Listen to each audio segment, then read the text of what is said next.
ఈరోజు మనము దేవుని వాక్యాన్ని ధ్యానం చేసుకుందాం. వాక్య భాగముగా ఆదికాండము 4వ అధ్యాయము. ఆదికాండము 4వ అధ్యాయము 4వ వచన భాగములో మనం జ్ఞాపకం చేసుకున్నట్లయితే, హేబేలు కూడా తన మందలో తొలుచూలున పుట్టిన వాటిలో క్రొవ్విన వాటిని కొన్ని తెచ్చెను. యెహోవా హేబేలును అతని అర్పణను లక్ష్యపెట్టెను. హల్లెలూయా, హల్లెలూయా.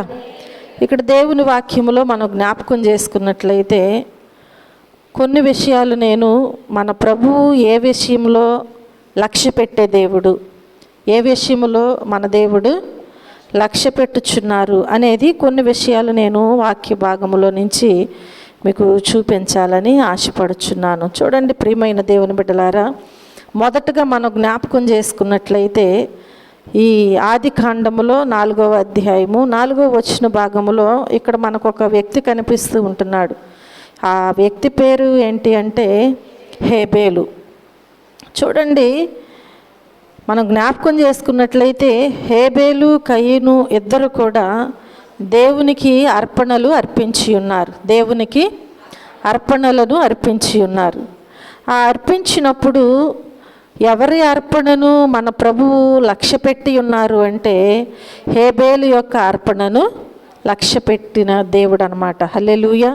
అంటే మన దేవుడు దేనిని లక్ష్య పెడతారు అంటే అర్పణను తప్పకుండా దేవుడు లక్ష్య పెడతాడు. దేవుడు లక్ష్య పెట్టే అర్పణగా మన అర్పణ ఉండాలి. ఇద్దరు వ్యక్తులు ఇక్కడ అర్పణను అర్పించారు. కయీను, హేబేలు ఇద్దరు అర్పించారు. కానీ మన అర్పణ ఎలా ఉండాలి అంటే దేవుడు లక్ష్య పెట్టే అర్పణగా మన అర్పణ ఉండాలి. అది ఏదైనా కావచ్చు, అది ఏదైనా కావచ్చు. అది ఎలా ఉండాలి అంటే దేవుడు లక్ష్య పెట్టే అర్పణ వలె ఉండాలి. దేవుడు లక్ష్య పెట్టాలి అంటే దానిలో లోపం అనేది ఉండకూడదు. లోపం ఉన్నటువంటి అర్పణను తీసుకొచ్చి అర్పిస్తే దేవుడు లక్ష్య పెడతాడా? పెట్టరన్నమాట. కాబట్టి ఇక్కడ ఇద్దరు వ్యక్తులు ఆ అర్పణను అర్పించారు. కానీ ఒక అర్పణ మాత్రమే దేవుడు లక్ష్య పెట్టారు అంటే ఆయన అర్పించిన అర్పణలో శ్రేష్టత, యథార్థత కదా చాలా ప్రాముఖ్యమైనటువంటి అర్పణగా అక్కడ మనకు కనిపిస్తుంది, దేవునికి కనిపించింది. కాబట్టి దేవుడు ఏం చేశారు అంటే ఈ హేబేలు అర్పించినటువంటి అర్పణను లక్ష్య పెట్టి ఉన్నారు. హల్లెలూయా. దేవుడు లక్ష్య పెట్టే అర్పణగా మన అర్పణ ఉండాలి. అది ఏదైనా కావచ్చు అని చెప్పే నేను మీకు. ఆ అర్పణ ఏదైనా కావచ్చు అంటే దేవునికి అర్పించే అర్పణ ఏదైనా కావచ్చు. అది ఎలా ఉండాలి అంటే దేవుడు లక్ష్య పెట్టే అర్పణ వలె ఉండాలి. హల్లెలూయా. రెండవదిగా మనం జ్ఞాపకం చేసుకుంటే కీర్తనల గ్రంథము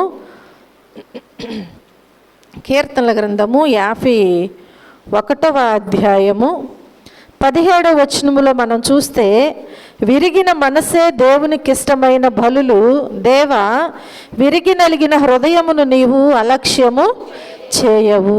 దేవుడు ఇక్కడ మనం జ్ఞాపకం చేసుకుంటే దావీదు భక్తుడు పాపము చేసినప్పుడు బత్షెబాతో నాతాను ప్రవక్త వెళ్ళి ఎప్పుడైతే దావీదుని హెచ్చరించి ఉన్నారో ఆ హెచ్చరికను మంచిగా స్వీకరించి దేవుని దగ్గరకు వచ్చి ప్రార్థన చేస్తున్నాడు తన పాపము విషయములో కదా. దావీదు ఏం చేస్తున్నాడు? తను చేసిన పాపము విషయములో దేవుని దగ్గర ప్రార్థన చేస్తున్నాడు. ఆ ప్రార్థన ఎలా ఉంది అంటే దేవుడు లక్ష్య పెట్టే ప్రార్థన వలె ఉన్నది. హల్లెలూయా. ఆ ప్రార్థన ఎలా ఉంది? దేవుడు లక్ష్య పెట్టే ప్రార్థన వలె ఉన్నది. అంటే మనం చేసే ప్రార్థన ఎలా ఉండాలి అంటే మనం ప్రార్థించినప్పుడు మన దేవుడు ఏం చేయాలి? ఆ ప్రార్థనను లక్ష్య పెట్టాలి కదా. అప్పుడే మన ప్రార్థనకు ప్రతిఫలం అనేది మనము పొందుకుంటూ ఉంటాం. లక్ష్య పెట్టకపోతే అంటే మనం చేసిన పనికి ప్రతిఫలం లేకపోతే మనకు నిరాశే, సంతోషం అనేది అక్కడ ఉండదు. ఒక పని చేస్తున్నాము అంటే ఆ పనికి ప్రతిఫలము పొందుకోవాలి. కాబట్టి మనం దేవుని దగ్గర ప్రార్థన చేస్తున్నాము అంటే మన ప్రార్థన ఎవరు లక్ష్య పెట్టాలి అంటే దేవుడు లక్ష్య పెట్టాలి. ఇక్కడ దావీదు ప్రార్థన దేవుడు ఏం చేశారనమాట, లక్ష్య పెట్టి ఉన్నారు. ఎలాంటి ప్రార్థన చేశాడు? విరిగి నలిగిన హృదయముతో ప్రార్థించాడు. ఎలాంటి ప్రార్థన? విరిగి నలిగిన హృదయముతో ప్రార్థించాడు. కాబట్టి ఈ దావీదు ప్రార్థన దేవుడు ఏం చేశాడంటే లక్ష్య పెట్టి ఉన్నారు.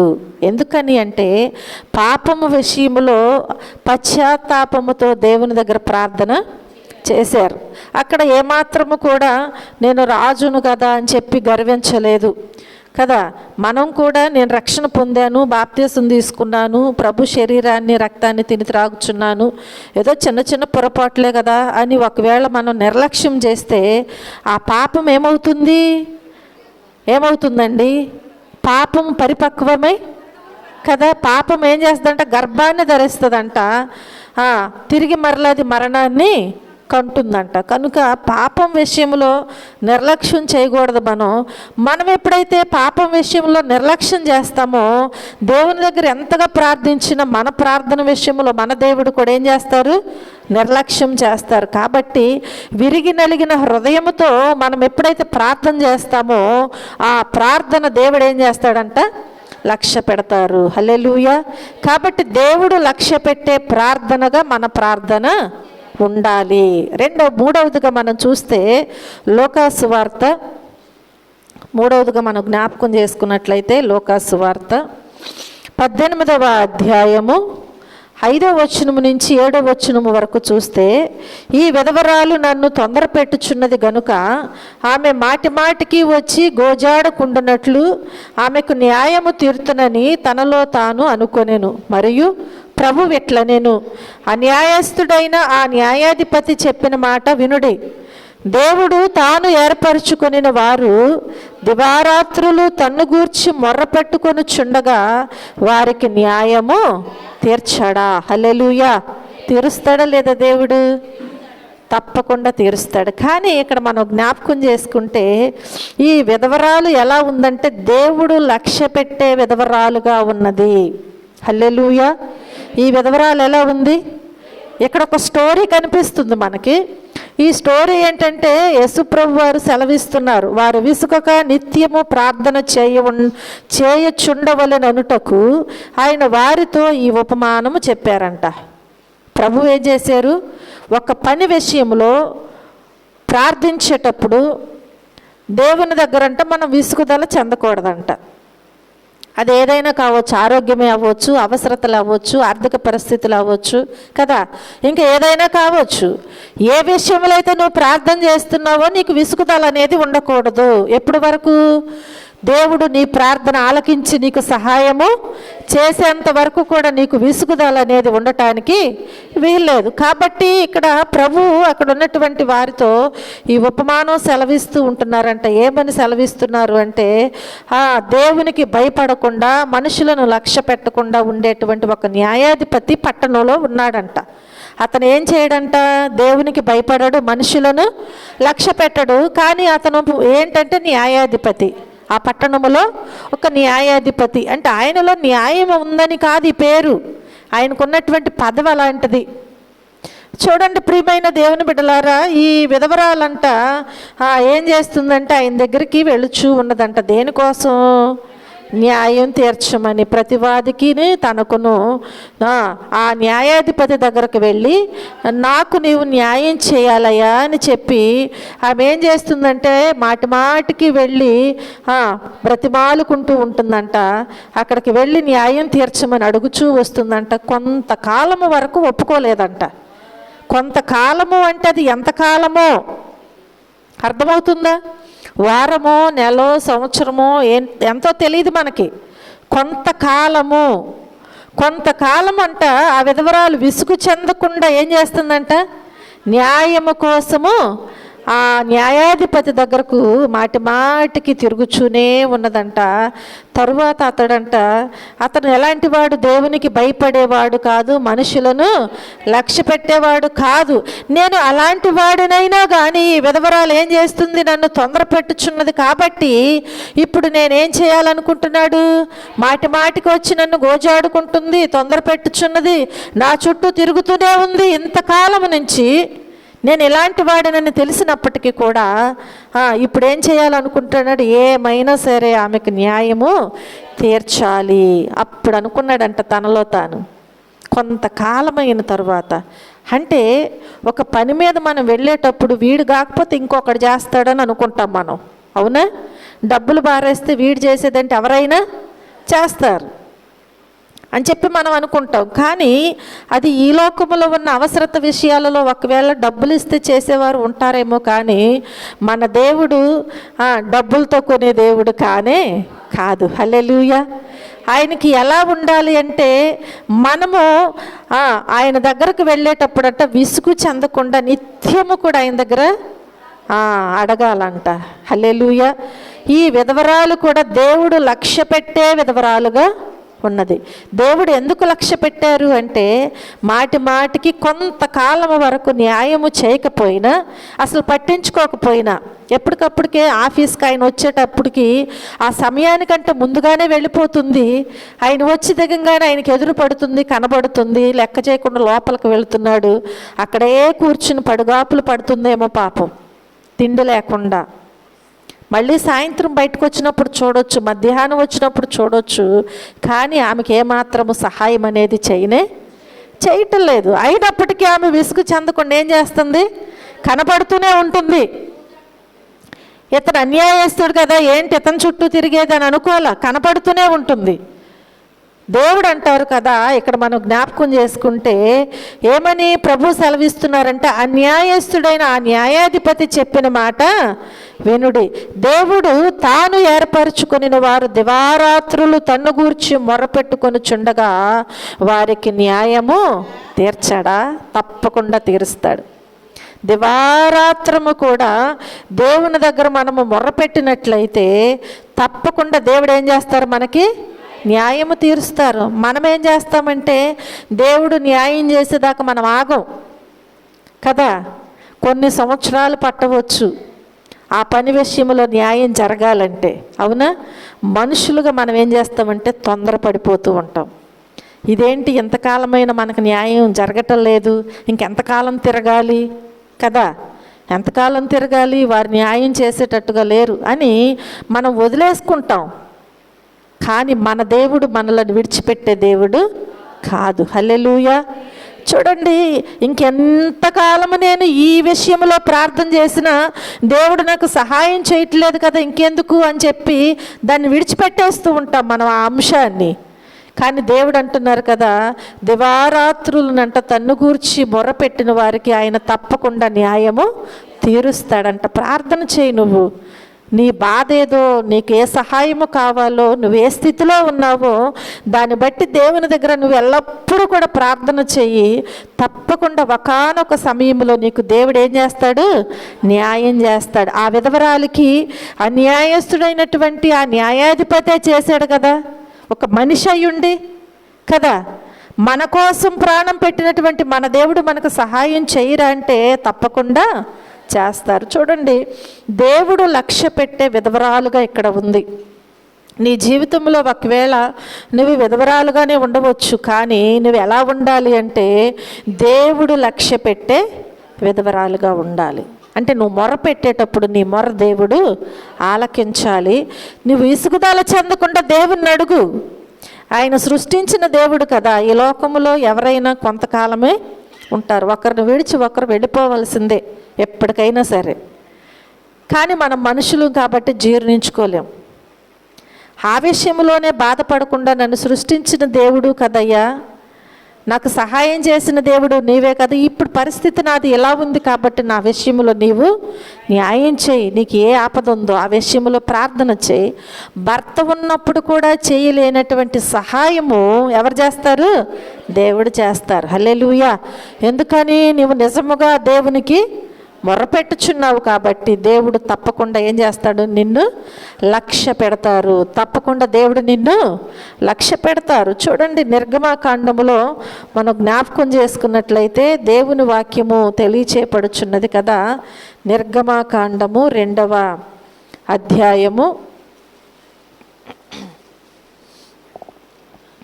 నిర్గమాకాండము 2వ అధ్యాయము 25వ వచన భాగములో చూస్తే, దేవుడు ఇశ్రాయేలీలను చూచెను, దేవుడు వారి యందు లక్ష్యముంచెను. దేవుడు ఎవరి వైపు చూశారంట? ఇశ్రాయేలీల వైపు దేవుడు చూశారంట. చూసి దేవుడు ఏం చేశారంట? వారి యందు లక్ష్యముంచినట్లుగా మనం చూస్తున్నాం. దేవుడు లక్ష్యముంచకపోతే వారు ఆ ఐగుప్తు దేశములో నుంచి బయటికి వచ్చేవారు కానే కాదు.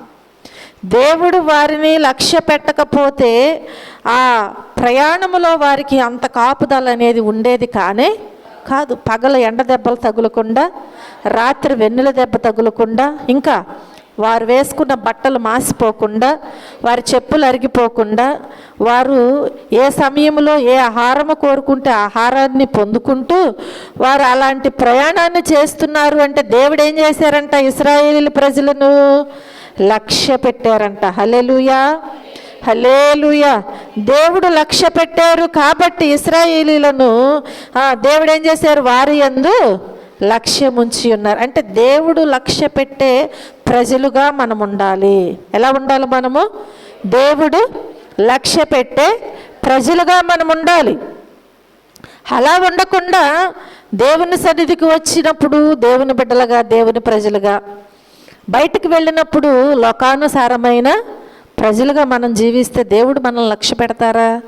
ఎన్నటికీ పెట్టరు కదా. ఎందుకని?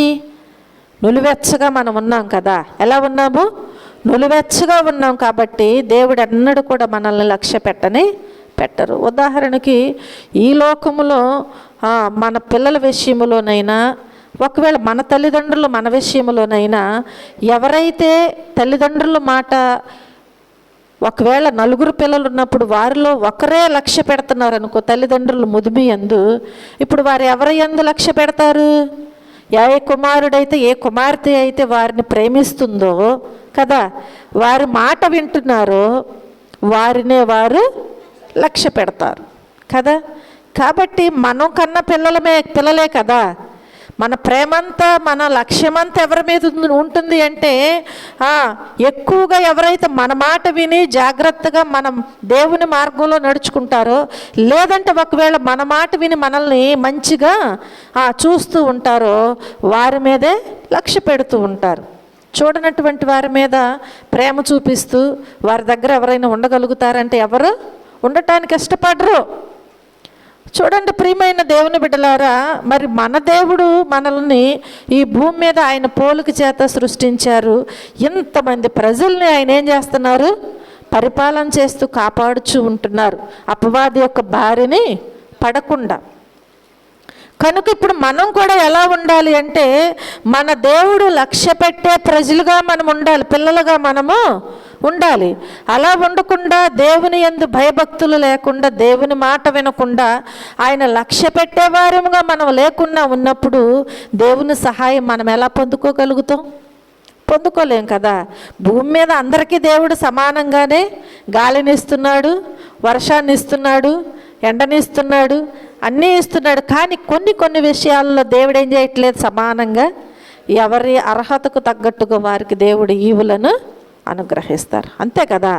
చదువుకొనిచున్న పిల్లలు ఉన్నారు, ఎవరి జ్ఞానమును బట్టి వారు ఏం చేస్తారు? మార్కులు తెచ్చుకుంటారు. అంటే వారు పడే ప్రయాసను బట్టి వారికి వస్తాయి.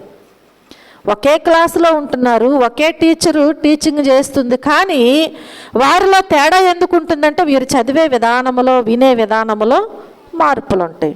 కాబట్టి ప్రియమైన దేవుని బిడ్డలారా, ఒకే దేవుని పిల్లలమైన మనము ఒకే దేవునికి ప్రార్థన చేసిన దేవుడు ఒకవేళ లక్ష్య పెట్టట్లేదు అని అంటే మనలో ఏదో లోపము ఉంది. కాబట్టి మనం ఎలా ఉండాలి అంటే, దేవుడు లక్ష్య పెట్టే ప్రజలుగా, లక్ష్య పెట్టే పిల్లలుగా మనము ఈ లోకములో జీవించాలి అని ప్రభు పేట నేను మీ అందరికీ మనవి చేస్తూ ఉంటున్నాను. హల్లెలూయా, హల్లెలూయా. చూడండి, సమూయేలు రాసినటువంటి మొదటి గ్రంథము 16వ అధ్యాయము 7వ వచన భాగంలో మనం జ్ఞాపకం చేసుకుంటే, అయితే యెహోవా సమూయేలుతో ఎలాగూ సెలవిచ్చెను, అతని రూపమును అతని ఎత్తును లక్ష్య పెట్టకము. మనుషులు లక్ష్య పెట్టు వాటిని యెహోవా లక్ష్య పెట్టడు. నేను అతని త్రోసివేసి ఉన్నాను. మనుషులు పైరూపమును లక్ష్య పెట్టుదురు గాని యెహోవా హృదయమును లక్ష్య పెట్టును. హల్లెలూయా, హల్లెలూయా. మన హృదయము ఎలా ఉండాలంట? దేవుడు లక్ష్య పెట్టే హృదయము వలె ఉండాలంట. మనుషులైతే దేన్ని లక్ష్య పెడతారు?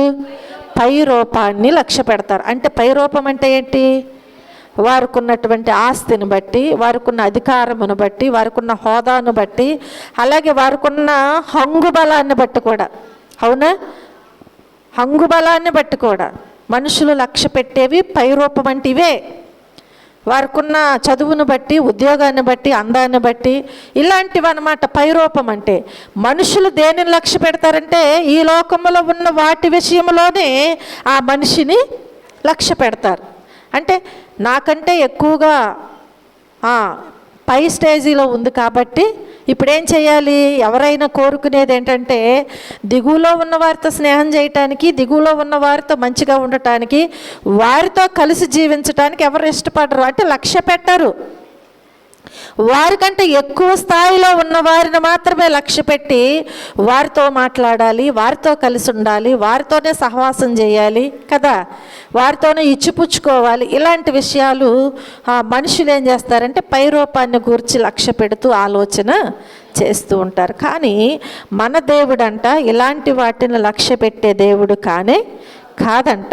దేవుడు ఎలాంటి వాటిని లక్ష్య పెడతారు? మనుషులైతే పైరూపమును లక్ష్య పెడతారు కానీ యెహోవా హృదయమును మాత్రమే లక్ష్య పెట్టును. దేవుడు దేన్ని లక్ష్య పెడతారు? హృదయమును మాత్రమే లక్ష్య పెడతారు. కాబట్టి ఇప్పుడు మన హృదయం ఎలా ఉండాలి అంటే దేవుడు లక్ష్య పెట్టే హృదయము వలె ఉండాలి. చూడండి, అక్కడికి వచ్చినటువంటి సమూయేలు ఏమంటున్నాడు అంటే తన తండ్రిని, దావీదు యొక్క తండ్రిని పిలిచి నీ పిల్లలందరినీ పిలువమన్నప్పుడు అందరినీ పిలిచి ఒక్కొక్కరిని చూపించారంట. కానీ దావీదును మాత్రము నిర్లక్ష్యము చేశాడు. ఎందుకని అంటే మనం జ్ఞాపకం చేసుకుంటే దావీదు ఎత్తుగా లేడు, బలంగా లేడు, వయసు లేదు కదా. అంటే ఇప్పుడు తండ్రి దేనిని లక్ష్య పెడుచున్నాడు? మిగతా కుమారులకు ఉన్నటువంటి హైట్ను బట్టి, బలాన్ని బట్టి, వారికి ఉన్న నైపుణ్యతను బట్టి వారిని మాత్రమే తండ్రి లక్ష్య పెడుతూ వీడే ఉందండి గొర్రెల కాపరి అని చెప్పి మాట్లాడుచూ ఉంటున్నాడంట. అయినప్పటికీ కూడా సమూయేలు అంటున్నాడు కదా, అతని రూపాన్ని, అతని ఎత్తును లక్ష్య పెట్టవద్దు. దేవుడు ఎవరితో మాట్లాడుచున్నాడు? సమూయేలుతో. హల్లెలూయా, హల్లెలూయా. కాబట్టి మనం దేనిని లక్ష్య పెట్టకూడదు? పై రూపాన్ని లక్ష్య పెట్టడానికి వీలేదు. మనుషులు లక్ష్య పెట్టు వాటిని యెహోవా లక్ష్య పెట్టడు. నేను అతన్ని త్రోసివేసి ఉన్నాను. మనుషులు పైరూపమును లక్ష్య పెట్టుదురు కానీ దేవుడైతే హృదయాన్ని మాత్రమే లక్ష్య పెడతారు. కనుక ఇప్పుడు మన హృదయం ఎలా ఉండాలంటే దేవుడు లక్ష్య పెట్టే హృదయము వలె ఉండాలి. ఇప్పుడు దేవుడు ఎవరి హృదయాన్ని లక్ష్య పెట్టాడు? దావీదు యొక్క హృదయాన్ని దేవుడు లక్ష్య పెట్టాడు. అతను చేస్తున్నటువంటి పని విషయంలో అక్కడికి వెళ్ళి ఆ పని మీదే శ్రద్ధ పెట్టుచూ ఉన్నాడని కాదు, వాటిని జాగ్రత్తగా కాయిస్తున్నాడు. తండ్రి మాట జాగ్రత్తగా వింటున్నాడు. దేవుని యందు భయభక్తులు కలిగి జీవిస్తున్నాడు. అలాగే తిరిగి ఏం చేస్తున్నాడు అంటే ఆ దావీదు అక్కడ కూర్చున్నప్పుడంట మందను కాసేటప్పుడు దేవుణ్ణి స్తుతిస్తూ ఉండేవాడంట, ఆరాధిస్తూ ఉండేవాడంట, ఘనపరుస్తూ ఉండేవాడంట, ఖాళీగా ఉండేవాడు కానీ. కాబట్టి ఇప్పుడు మనం జ్ఞాపకం చేసుకుంటే దేవుడు ఆయన హృదయాన్ని చూశాడు కాబట్టి ఆయన హృదయాన్ని దేవుడు లక్ష్య పెట్టాడు. మనం ఎప్పుడైతే ప్రతి విషయములో కదా, ప్రతి విషయమందు కూడా కృతజ్ఞతాస్తుతులు చెల్లించాలి. దేవుడు చేసిన మేలు విషయంలోనే చెల్లిస్తారు చాలామంది. మా పిల్లలు పాస్ అయ్యారండి అందుకే సాక్ష్యం కదా, ఉద్యోగం వచ్చిందండి అందుకే, ఇంకా గృహం కట్టుకున్నామండి అందుకే, ఇంకా మనం చూస్తే వివాహం అయ్యిందని అందుకే. ప్రార్థనలు ఎప్పుడు పెట్టించుకునేది? ఇలాంటివి జరిగినప్పుడే కదా. సంవత్సరం అంతా దేవుడు కాపాడారని ఎవరన్నా పెట్టుకుంటున్నారా? నెలంతా దేవుడు కాపాడారని ఎవరన్నా దేవుణ్ణి స్తుతిస్తున్నారా? చెప్పాలి. ఆరోగ్యం ఇచ్చినందుకు లేదు, ఇలాంటివి అవసరం లేదు కదా. ఎప్పుడు దేవుణ్ణి స్తుతించేది అంటే ఇంట్లో ఏదైనా మనం అనుకున్నా జరిగితేనే. హల్లెలూయా. అలా కాదంట. అలాంటి హృదయాన్ని దేవుడు ఎలా లక్ష్య పెడతారండి? మనం ఏదో అనుకోవటమే కానీ అలాంటి హృదయాన్ని దేవుడు లక్ష్య పెట్టరు. హల్లెలూయా. అన్ని విషయాలలో ప్రతి విషయమునందును దేవునికి ఏం చేయాలి? కృతజ్ఞతాస్తుతులు చెల్లించాలి. ప్రతి విషయంలో కూడా నీకు నష్టం వచ్చినా దేవుణ్ణి స్తుతించు, లాభం వచ్చినా దేవుణ్ణి స్తుతించు. దేవుని చిత్తం ఏమై ఉందో మన పట్ల దేవుణ్ణి స్తుతిస్తే ఒకవేళ ఇరుకులో దేవుడు నీకు విశాలతను కలుగు చేయవచ్చు కదా. ఇరుకు వచ్చిందని ఇబ్బంది పడవని అవసరం లేదు దేవుని మీద ఆధారపడినప్పుడు. హల్లెలూయా. కాబట్టి ప్రియమైన దేవుని బిడ్డలారా, దావీదు యొక్క హృదయము దేవునికి, ఆయన దేవుని దృష్టికి చాలా మంచిగా అనిపించింది. కాబట్టి దేవుడు ఏం చేశాడు? దావీదు హృదయాన్ని లక్ష్య పెట్టాడు. కనుక మన హృదయం ఎలా ఉండాలంటే దేవుడు లక్ష్య పెట్టే హృదయము వలె ఉండాలి అని నేను మీకు తెలియజేస్తున్నాను. చూడండి, ఇంకొక విషయాన్ని మనం జ్ఞాపకం చేసుకున్నట్లయితే రూతు గ్రంథము 2వ అధ్యాయము 10వ వచన భాగములో మనం చూస్తే, అందుకు ఆమె సాగిలపడి తల వంచుకుని ఏమి తెలిసి పరదేశినైన నాయందు లక్ష్యముంచునట్లు నీకు కటాక్షము కలిగెను అని చెప్పగా, బోయాజు నీ పెనిమిటి మరణమైన తరువాత నీవు నీ అత్తకు చేసినదంతయు నాకు తెలియబడెను. హల్లెలూయా. ఇక్కడ ఇద్దరు వ్యక్తుల యొక్క సంభాషణ మనకు కనిపిస్తూ ఉంటుంది. చూడండి, నయోమి విషయం మనందరికీ తెలుసు కదా. నయోమి తన భర్తను తీసుకుని, 2 కుమారులను తీసుకుని ఏం చేసింది? బెత్లెహేములో కరువు వచ్చిందని చెప్పి మోయాబుకి వెళ్ళిపోయింది. వెళ్ళిపోయిన తర్వాత అక్కడ మోయాబు స్త్రీలను కుమారులిద్దరికి వివాహం చేసింది. ఆ తరువాత తన భర్త చనిపోయాడు. ఆ తరువాత 2 కుమారులు కూడా చనిపోయారు. కోడండ్రికి అప్పటికి వివాహాలు అయితే అయినాయి కానీ పిల్లలు పుట్టలేదు. ఇప్పుడు కోడండ్లను పిలిచి అంటుంది కదా, ఇంకా నేను పిల్లలను కనటానికి నాకు భర్త లేడు, కాబట్టి మీరు మీ పుట్టింటికి వెళ్ళిపోయి మరలా మీ తల్లిదండ్రులు చేసినటువంటి వివాహాలు చేసుకుని మీరు సంతోషంగా ఉండండి. మీరు యవనస్తులు కదా, నాతో కూడా ఉండటానికి, నాతో రావటానికి మీరు వద్దు అని చెప్పి మాట్లాడినప్పుడు వార్పనేమో ముద్దు పెట్టుకుని వెళ్ళిపోయిందంట. రూతు అయితే అత్తను హత్తుకుని తనతో పాటు ఎక్కడికి వచ్చింది? మరలా బెత్లెహేముకి వచ్చేసింది. వచ్చిన తర్వాత మనం జ్ఞాపకం చేసుకుంటే వారి అత్తగారిని ఎంతో జాగ్రత్తగా చూసుకుంటుందంట. ఒక కుమార్తెలాగా ఏం చేస్తుంది? జాగ్రత్తగా చూసుకుంటుంది. మనం తల్లిదండ్రులను ఒక రీతిగా, అత్తమామలను ఒక రీతిగా చూస్తే మనం దేవుని పిల్లలం ఎలా అవుతాం కదా. మన మనసులో వాళ్ళైనా వీళ్ళైనా ఒకటే, అవునా కదా. వారు ఎంతగానో కష్టపడి పిల్లల్ని కని వారిని పెంచి పెద్దవారిని చేసి కదా, వారికి ఉన్న దానిలోనే తల్లిదండ్రులు ఎప్పుడైనా, ఇప్పుడు మనం ఎలాగూ మన పిల్లలకి మనం తగ్గించుకునైనా ఎలా పిల్లలకి పెట్టి పోషిస్తూ వారికి మంచి చెడులు చూస్తూ ఎంతో ఆప్యాయంగా గారంగా పెంచుకుంటున్నామో వాళ్ళు కూడా వాళ్ళ పిల్లల్ని అలాగే పెంచుతారు. అది మనం జ్ఞాపకం ఉంచుకోవాలి. అలాగూ చేసి వారికున్న దానిలోనే, మనకున్న దానిలో మనం ఎలా చూస్తున్నామో, ఎవరి పిల్లల కంటే తక్కువగా నా పిల్లలు ఉండకూడదని ఎలా ఆలోచన చేస్తామో వాళ్ళు కూడా అలాగే చేసి పెంచి పెద్దవారిని చేసి నిన్ను తీసుకొచ్చి నీకు అప్పగించి పెళ్లి చేస్తే ఇప్పుడేమవుతుంది? నీ దారి నీదే, నా దారి నాదే. ఎందుకు కలిసి ఉండాలి? ఇది మా ఆయన కష్టార్జితం. ఎక్కడి నుంచి వచ్చాడు? అవునా కదా? మాట్లాడరేంటండి? అట్లాగే రూతు కూడా వార్పాతో పాటు వెళ్ళిపోతే నయోమి పరిస్థితి ఏమయ్యేదో, ఆ వంశావళి ఏమయ్యేదో చూడండి. ప్రియమైన దేవుని బిడ్డలారా, తల్లివైనా తండ్రివైనా అత్తవైనా భర్తవైనా అన్నీ నీవే అనుకుంది. చక్కగా నయోమితో పాటు వచ్చింది. వచ్చి అంట చాలా జాగ్రత్తగా తన అత్తగారిని చూసుకుంటుందంట, చాలా జాగ్రత్తగా. ఎవరైనా కోరుకునేది అదే, మంచి చెడులుగా చక్కగా పలకరించాలి, మాట్లాడాలి కదా. మంచిగా కలిసిమెలిసి ఉంటే చాలు. ఆ కుటుంబంలో ఏ సమస్య, ఎలాంటి దుఃఖము, ఎలాంటి బాధలు, గొడవలు అనేవి ఉండవు. సమాధానముతో కలిసిమెలిసి ఉంటే ఆ సంతోషము వేరుగా ఉంటుంది, ఆ కుటుంబ పరిస్థితి వేరుగా ఉంటుంది. బయట నుంచి ఆ పురుషులు కష్టపడి వచ్చినప్పుడు వారికి ఎంతో సమాధానంగా ఆరోగ్యంగా ఉంటారు వాళ్ళు, అవునా కాదా? ఒకవేళ వచ్చేసరికి ఎంత సమస్య తీసుకొచ్చి వాళ్ళ మైండ్లో పెట్టేసామనుకోండి, ఏమవుతుంది? అటు చెప్పలేక ఇటు చెప్పలేక ఎన్నో బాధలు, కష్టాలు. చూడండి ప్రియమైన దేవుని బిడ్డలారా, ఇది నా ఇల్లు అని చెప్పి ఎప్పుడైతే అనుకుంటారో కలిసి ఉండటానికి ఇష్టపడతారు.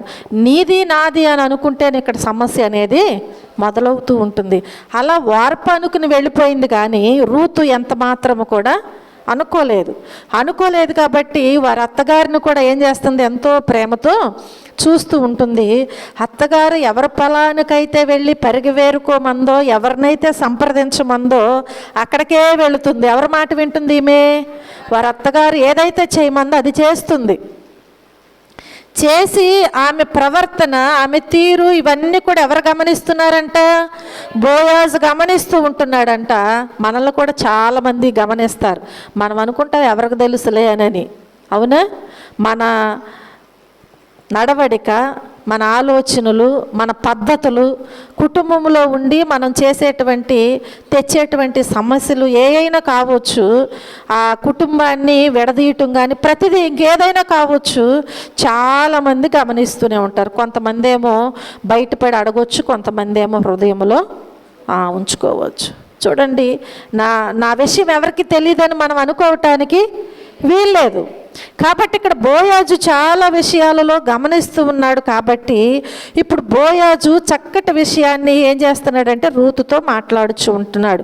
అందుకు ఆమె సాగిలపడి తల వంచుకుని, ఏమి తెలిసి పరదేశినైన నా యందు లక్ష్యముంచినట్లు నీకు కటాక్షము కలుగును అని చెప్పగా. కటాక్షం అంటే ఏంటండి?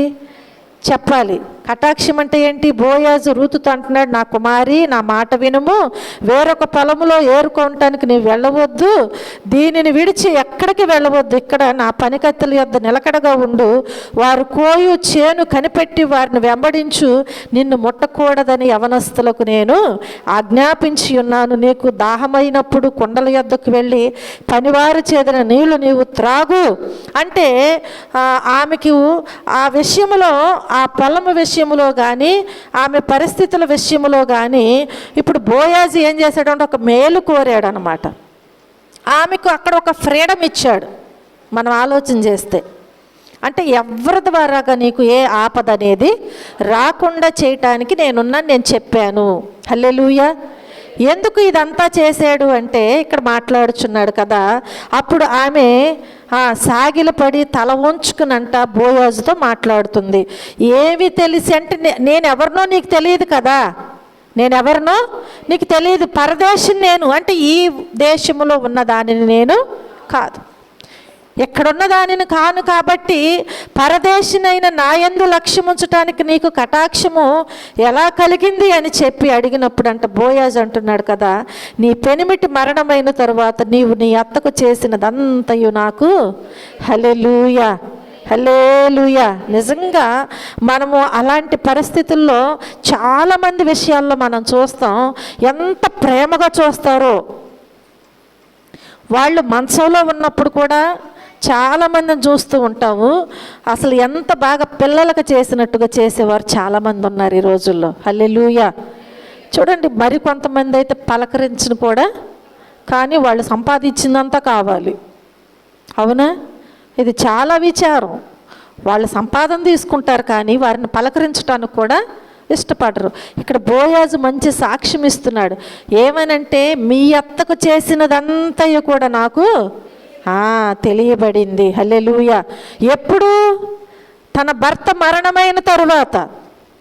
ఇంకా నాకు ఆమెతో ఏం పని అని అనుకోకుండా చేసింది కదా, అవన్నీ కూడా తెలిసినాయి. కాబట్టి నీ యందు నేను లక్ష్యం ఉంచుతున్నాను. హల్లెలూయా. నిజంగా మన విషయాల్లో కూడా దేవుడు లక్ష్య పెట్టే మోయాబు స్త్రీగా రూతు కనబడుతుంది. మనము కూడా దేవుడు లక్ష్య పెట్టే స్త్రీల వలె ఉండాలి. ప్రతి విషయంలో కూడా దేవుడు ఏం చేయాలి? మనలను లక్ష్య పెట్టాలి. లక్ష్య పెట్టాలంటే మన ప్రవర్తన మంచిగా ఉండాలి, మన ఆలోచన మంచిగా ఉండాలి, మనం చేసే పని మంచిగా ఉండాలి. అప్పుడే దేవుడు ఏం చేస్తాడు? మోయాబు స్త్రీ అయిన రూతును లక్ష్య పెట్టిన దేవుడు ఈరోజు తప్పకుండా మనల్ని కూడా లక్ష్య పెడతారు. హల్లెలూయా, హల్లెలూయా. చూడండి, మరొక విషయాన్ని నేను మీకు తెలియజేస్తాను. ద్వితీయోపదేశకాండము 11వ అధ్యాయము 12వ వచనములో మనం చూస్తే, అది ఆకాశ వర్ష జలము త్రాగును, అది నీ దేవుడైన యెహోవా లక్ష్యపెట్టు దేశము. నీ దేవుడైన యెహోవా కన్నులు సంవత్సరాది మొదలుకొని సంవత్సరాంతము వరకు ఎల్లప్పుడూ దాని మీద ఉండును. హల్లెలూయా. ఈ దేశం ఎలా ఉందంట? దేవుడు లక్ష్యపెట్టు దేశము వలె ఉన్నదంట. హల్లెలూయా. చూడండి, నీ దేవుడైన యెహోవా కన్నులు సంవత్సరాది మొదలుకొని సంవత్సరాంతము వరకు ఎల్లప్పుడూ కూడా దాని మీద ఉంటుందంట. ఎందుకని అంటే ఆ దేవుడు ఆ దేశమును, యెహోవా లక్ష్య పెట్టే దేశము అలా ఉంటుందంట. నీ దేవుడైన యెహోవా లక్ష్యపెట్టు దేశము. హల్లెలూయా. దేవుడు ఇప్పుడు ఏం చేశాడంట? ఆ దేశాన్ని లక్ష్య పెట్టాడంట. దేవుడు లక్ష్య పెట్టే దేశము వల్లే కూడా మన దేశం ఉండాలి. అవునా? అవునా కాదా? దేశం ఎలా ఉండాలంట? దేవుడు లక్ష్య పెట్టే దేశము వలె ఉండాలంట. హల్లెలూయా. చూడండి, అలా ఉండాలంటే మన దేవుడు ఎలాంటి దేవుడు చెప్పాలి? ఎలాంటి దేవుడు? దేవుడు లక్ష్య పెట్టే దేశంలాగా ఉండాలంటే ఎలా ఉండాలండి? ఆయన పోలినటువంటి వారుగా దేశంలో ఉన్నటువంటి నాయకులు ఉండాలి, ప్రజలు ఉండాలి. అవునా? పరిపాలన చేసేవారు ఎవరైనా అలా ఉండాలి. మరి మన దేవుడు ఎలాంటి దేవుడు? ప్రేమించే దేవుడు. ఎలాంటి దేవుడు? ఆయనను హింసిస్తున్నప్పటికీ, ఆయనను కొట్టుచున్నప్పటికీ, సిలువకు అప్పగించినా కానీ ఏమంటున్నాడు? తండ్రి, వీరేం చేయుచున్నారో వీరికి తెలియదు కాబట్టి వీరిని క్షమించండి. అంటే మన దేవుడు ఆ దేశాన్ని లక్ష్య పెట్టాలి అంటే దేశంలో ఉన్నటువంటి పరిపాలన చేస్తున్న నాయకులు కూడా ఆయనను పోలి నడుచుకోవాలి. హల్లెలూయా. న్యాయానికేమో అన్యాయం వస్తుంది, అన్యాయానికేమో న్యాయం జరుగుతుంది. మనం చూస్తూ ఉంటున్నాం, అనేకమైనటువంటి వార్తలు వింటూ ఉంటున్నాం. ఎక్కడ న్యాయం లేదు. దాన్ని ఎలా మాఫీ చేయాలనేటువంటి ఆలోచనలు పుడుతున్నాయి. దేవుడిచ్చినటువంటి ఆధిక్యతతో, దేవుడిచ్చినటువంటి ఈ దేశంలో ఎవ్వరు కూడా న్యాయం చేయాలనేటువంటి ఆలోచన లేకుండా జీవిస్తున్నారు. మరి ఎలా లక్ష్య పెడతాడండి? ఈ కరువులు, కాటకాలు, యుద్ధాలు, భూకంపాలు కదా, అనేకమైనటువంటి అంటువ్యాధులు, అనేకమైనటువంటి రోగాలు. అవునా? అప్పుడు ఆ కరోనా వచ్చినప్పుడు ఏమైపోయింది? ఎంతోమంది వెళ్ళిపోయారు. చూడండి, మరొక వైరస్, ఒక వైరస్ పోయిందంటే మరొక వైరస్ వస్తుంది. దీని ద్వారాగా కొంతమంది కొన్ని దేశాలలో భూకంపాలతో కొంతమంది, అవునా, యుద్ధాలతో. చూడండి ప్రియమైన దేవుని బిడ్డలారా, కరువుతో అనేక రకాలుగా దేశాలలో విస్తరిస్తూ ఉంది అంటే ఆ దేశమును దేవుడు ఏం చేయలేకపోతున్నారు? లక్ష్య పెట్ట. ఎందుకని అంటే దేశంలో ఉన్నటువంటి మనము ఆయన వలె నడవలేని స్థితిలో ఉంటున్నాం. ఆయన వల్లే న్యాయం చేయలేని స్థితిలో, ప్రేమించలేని స్థితిలో ఉంటున్నారు. కాబట్టి దేశము కొరకు మనము ప్రార్థించలేకపోతున్నామేమో, అది కూడా జ్ఞాపకం చేసుకోవాలి. కాబట్టి దేశం ఎలా ఉండాలి అంటే దేవుడు లక్ష్య పెట్టే దేశముగా ఉండాలి. హల్లెలూయా. అప్పుడే ఆ దేశం ఏమవుతుందంట చెప్పాలి. దేవుడు ఏ దేశాన్ని అయితే లక్ష్య పెడతాడో ఆ దేశం మీద దేవుడు కన్నులు ఉంటాయంట. ఎప్పటి వరకు అంటే సంవత్సరాది మొదలుకొని సంవత్సరాంతము వరకు కూడా. హల్లెలూయా. ఎంత ధన్యమైన జీవితమో, ఎంత ఆ కృప దేవుని ద్వారా ఉచితంగా వస్తుందో దానిని పోగొట్టుకుంటూ ఉండటానికి కారణం ఎవరంటే మనమే. దేశంలో నివసిస్తున్నటువంటి మానవులైనటువంటి వారి ప్రవర్తనను బట్టి, వారు చేస్తున్నటువంటి పనిని బట్టి ఆయన ఆ దేశాన్ని కాపాడలేకపోతున్నారు. హల్లెలూయా.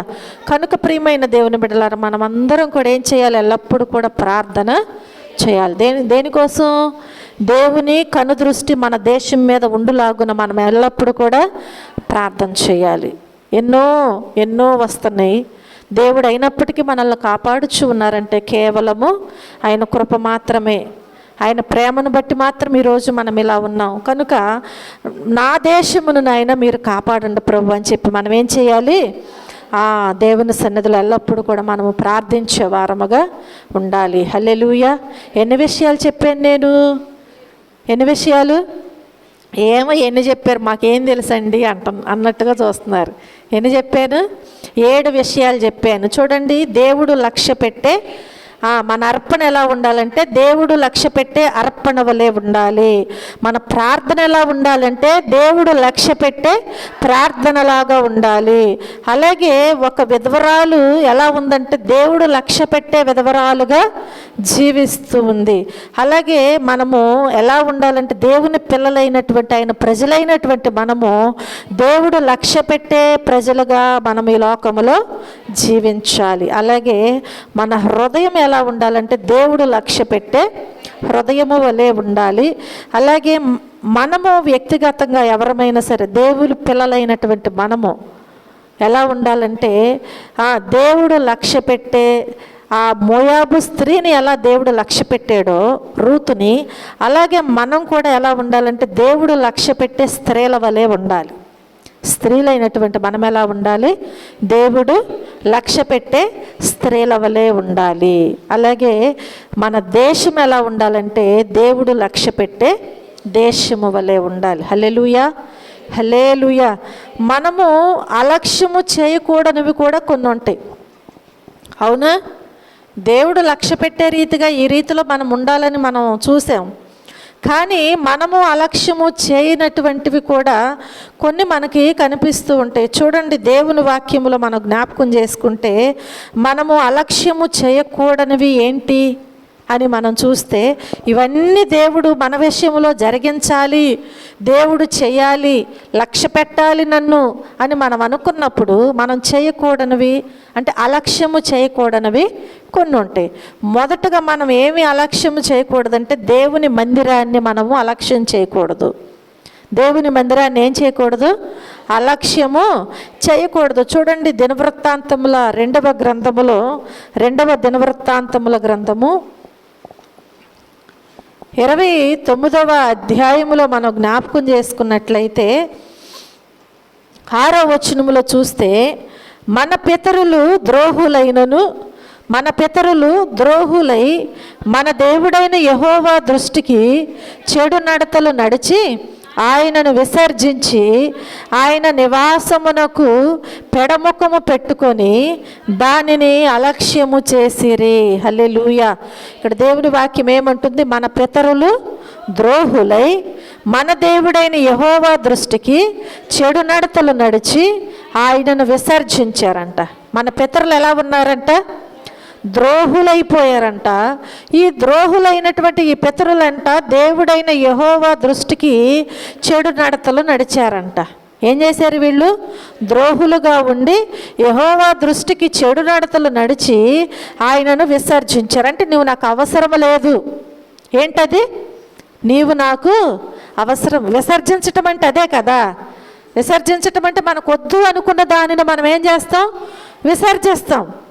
కాబట్టి మన పితరులు కూడా అలాగే చేశారంట. దేవుణ్ణి ఏం చేశారు? విసర్జించి ఆయన నివాసమునకు పెడముఖం పెట్టుకుని ఉన్నారంట. ఏమంటారు? ఎడముఖం పెడముఖం పెట్టుకుని ఉందేంటి? ముఖం ఏంటి ఎట్ట పెట్టుకుంది పెడముఖంగా అంటారా లేదా? అంటే ఆమెలో నువ్వంటే ఇష్టం లేదు. ఒక ఇంట్లో అత్త కోడలు ఉన్నారు. అత్త అంటే కోడలకు ఇష్టం లేదు, లేదు కోడలంటే అత్తకు పడలేదు అనుకోండి, ఎవరొకళ్ళు ఏం చేస్తారు? ఇప్పుడు ఎడముఖం పెడముఖం పెట్టుకుంటారు. పలకరిస్తే ఏదో పలకరించాలి కదా, పలకాలి కదా అన్నట్లుగా, అవునా? ఇప్పుడు అర్థమైపోద్ది కోడలకైనా అత్తకైనా ఏమైపోద్ది? ఏదో ఉందో మనసులో, అందుకే నేను పిలుస్తుంటే పలకుండా అడిదిరిగి అంది అని అనుకుంటారు. అంటే ఏంటిది? ఎడముఖం పెడముఖం పెట్టుకోవటం. నీ మీద ఏదో నాకు మనసులో బాధ ఉంది, రోడ్డు మీద వెళుతూ ఉండగా పిలిచారనుకోండి, ఏదో పలికి పలకనట్లుగా మొహం అడిదిప్పుకుని ఏమంటారు? నేను పిలిచినా కానీ పలకకుండా ఎడముఖం పెడముఖంగా పెట్టుకొని మొహమంతెట్ట పెట్టుకొని వెళ్ళిపోయింది అని అంటారు. ఇక్కడ పితరులు కూడా చేసింది ఏంటంటే ఆయన నివాసానికి ఏం పెట్టుకున్నారంట? వీళ్ళు పెడముఖం పెట్టుకున్నారంట. అంటే ఇష్టం లేదు, వారికి ఏమి లేదు, ఇష్టం లేదు. కాబట్టి వీళ్ళు ఏం చేస్తున్నారు అంటే పెడముఖం పెట్టుకుని దానిని అలక్ష్యము చేస్తున్నారు. దేనిని చెప్పాలి? దేనిని? దేవుని మందిరమును. హల్లెలూయా. జ్ఞాపకం చేసుకోండి, మన పితరులు ఏం చేశారంట? ద్రోహులైపోయారంట. ద్రోహులైనప్పుడు ఎక్కడికి రావాలి? పాపులమైనప్పుడు ఎక్కడికి రావాలి? దేవుని మందిరానికి రావాలి. వీళ్ళు ద్రోహులైపోయారు. తిరిగి మళ్ళీ యెహోవా దృష్టికి వీళ్ళు ఏం చేస్తారు? చెడు నడతలో నడుస్తున్నారు. ఇలా ఉన్నప్పటికీ కూడా దేవుణ్ణి అంటే ఇంకా ఇంకా విసర్జించి ఆయన నివాసానికి పెడముఖం పెట్టుకునంట దానిని, దేవుని మందిరాన్ని వాళ్ళు అలక్ష్యము చేశారంట. అలక్ష్యం చేస్తే దేవుడు చూస్తూ ఊరుకుంటాడా? ఊరుకోడు. మనం ఎలా ఉండాలి మరి? దేవుడు లక్ష్య పెట్టేవారముగా ఉండాలి. ఎలా ఉండాలి? దేవుడు లక్ష్య పెట్టేవారంగా ఉండాలి, కానీ దేవుడు అంటే మనం అలక్ష్యం చేసేవారుగా ఉండకూడదు. అలా ఉన్నారు అంటే ఏమవుతుందండి? మన పితరులకు ఏమైంది చెప్పాలి? అలక్ష్యం చేశారు, చెడు నడతలో నడుస్తున్నారు. ఆయన ఆకాశము నుంచి పరిశీలన చేసి చూసినప్పుడంట భూమి మీద అందరూ కూడా చెడిపోయిన వారు ఉన్నారంట బొత్తిగా. ఇప్పుడు దేవుడు చూస్తూ ఊరుకున్నారా? జలప్రళయము చేత అందరిని నశింపచేశారు. కాబట్టి మన పితరులు అలా అయిపోయారు కనుక ఇప్పుడు మనం ఏం చేయాలి? అలా ఉండటానికి వీల్లేదు. దేవుని మందిరాన్ని మనం ఏం చేయకూడదు? ఎన్నడూ కూడా అలక్ష్యము చేయకూడదు. దేన్ని?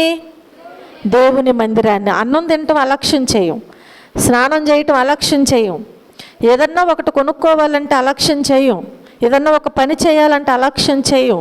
కానీ దేవుని మందిరానికి వచ్చే విషయంలో మాత్రం ఏం చేస్తామంటే ఈరోజు పని అవ్వలేదనో బాగోలేదనో ఏదో ఒక విధముగా ఏం చేస్తారంటే అలక్ష్యం చేస్తూ ఉంటారు. మందిరానికి రాకుండా మానేస్తారు.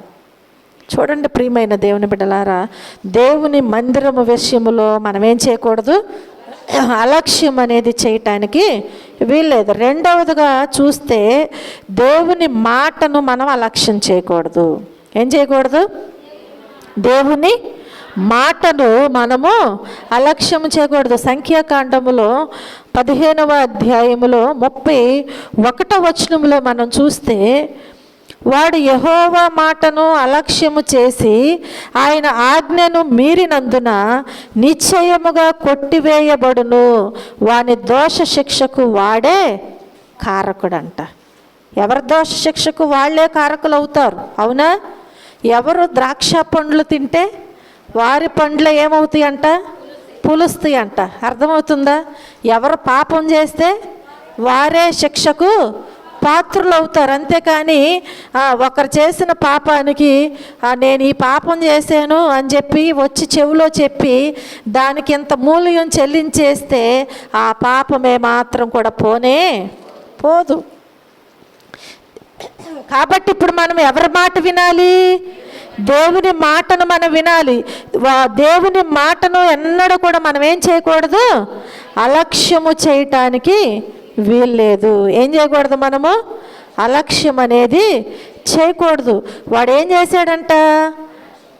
యెహోవా మాటను 31వ వచనములో చూశారు కదా, యెహోవా మాటను అలక్ష్యము చేసి ఆయన ఆజ్ఞను మీరినందున నిశ్చయముగా కొట్టివేయబడును, వాని దోష శిక్షకు వాడే కారకుడు అని దేవుని వాక్యం ఇక్కడ స్పష్టంగా తెలియచేయబడుచు ఉంటుంది. హల్లెలూయా, హల్లెలూయా. కనుక దేవుడు ఒక మాట చెప్పినప్పుడంట ఆ మాట విషయంలో మనం ఏమాత్రము కూడా మేరటానికి వీల్లేదు. దేవుడు ఏ మాట అయితే నీకు చెప్పారో, ఏది చేయమని చెప్పారో ఆ విషయంలో దేవుడు చెప్పినట్లుగా ఆయన మాట విని చేయాలి, మనం నడుచుకోవాలి. అప్పుడే దేవుడు మనలను లక్ష్య పెడతారు. ఒకవేళ అలాగూ కాకుండా మనము మీరి ప్రవర్తించినట్లయితే, ఆయన మాటను అలక్ష్యము చేసినట్లయితే ఇప్పుడు దేవుడు తగిన శిక్ష మన మీదకి వస్తుంది అని దేవుని వాక్యములో సెలవిస్తూ ఉంటుంది. హల్లెలూయా. మూడవదిగా మనం చూస్తే నీలో ఉన్నటువంటి వరమును నీవేం చేయకూడదంటే అలక్ష్యం చేయకూడదు. నీలో ఉన్నటువంటి వరమును నీవేం చేయకూడదు? అలక్ష్యము చేయకూడదు. తిమోతిలకు రాసినటువంటి మొదటి పత్రిక 4వ అధ్యాయము 14వ వచనములో దేవుని మాటలు ఏ రీతిగా మనకి తెలియచేయబడుచు ఉంటుంది. హల్లెలూయా. చూడండి ప్రియమైన దేవుని బిడ్డల వాక్యములో చూస్తే, పెద్దలు హస్త నిక్షేపణము చేయగా ప్రవచన మూలమున నీకు అనుగ్రహింపబడి నీలో ఉన్న వరమును అలక్ష్యము చేయకము అని దేవుని వాక్యము సెలవిస్తూ ఉంటుంది. ఏం చేయకూడదంట? మనము చెప్పాలి. ఏం చేయకూడదు? అలక్ష్యము. దేని విషయంలో? దేవుడిచ్చినటువంటి వరము విషయంలో మనం ఎంత మాత్రము కూడా అలక్ష్యము చేయటానికి వీల్లేదు. పెద్దలు హస్త నిక్షేపణము చేయగా ప్రవచన మూలమున నీకు అనుగ్రహింపబడి నీలో ఉన్న వరమును అలక్ష్యము చేయవద్దు. చూడండి, దేవుడు మనం జ్ఞాపకం చేసుకుంటే ఇక్కడ ఒక వరాన్ని ఇచ్చి ఉన్నారు. పెద్దలు హస్త నిక్షేపణము చేయగా ప్రవచన మూలమున నీకు అనుగ్రహింపబడి. కొన్ని విషయాల్లో మనం చూస్తూ ఉంటాం. దేవుని సేవకుల దగ్గర నుంచి మనం మాట్లాడుకోవచ్చు.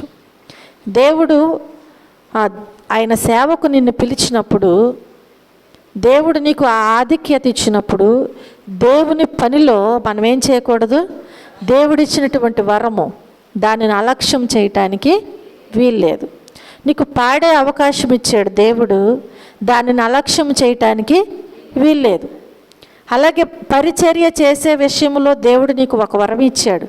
అంటే దేవుని మందిరంలో దేవుని పని విషయంలో ఏదైనా కావచ్చు, దేవుడిచ్చినటువంటి వరమును నువ్వేం చేయాలంటే అలక్ష్యము చేయటానికి వీల్లేదు. ఇది దేవుడు నాకు అనుగ్రహించినటువంటి గొప్ప భాగ్యముగా దానిని ఎంచుకోవాలి. మనము దానిని భారముగా కానీ కష్టముగా కానీ ఎన్నో దీని ద్వారాగా అవమానాలు వస్తున్నాయి, నిందలు వస్తున్నాయి కదా, లేదంటే కష్టముగా ఉంది అని చెప్పి దాని విషయంలో మనం అలక్ష్యము చేయకుండా దేవుడిచ్చినటువంటి ఆ వరము విషయంలో అది ఏదైనా కావచ్చు, దాన్ని ఒక వరముగా భావించుకుని దాన్ని ఏం చేయాలంటే మనము నెరవేర్చే వరముగా ఉండాలి. అప్పుడే దేవుడు మనల్ని ఏం చేస్తారు?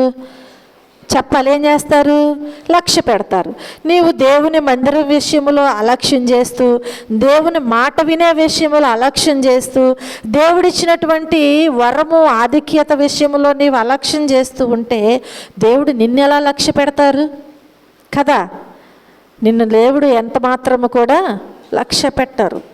కనుక ప్రియమైన దేవుని బిడ్డలారా, ఎందుకు వ్యర్థముగా ఇది ఇక్కడ అని అంటాడు దేవుడు. అవునా? ఏం చేస్తాడు దేవుడు? ఏమంటాడు? ఎందుకు ఇక్కడ వ్యర్థముగా? అన్ని విషయాలలో అలక్ష్యముగానే ఉన్నావు కాబట్టి ఇది వ్యర్థమే. ఇంకా ఈ స్థలము వ్యర్థమవుతుంది ఆ వ్యక్తిని బట్టి. కాబట్టి తీసేయండి.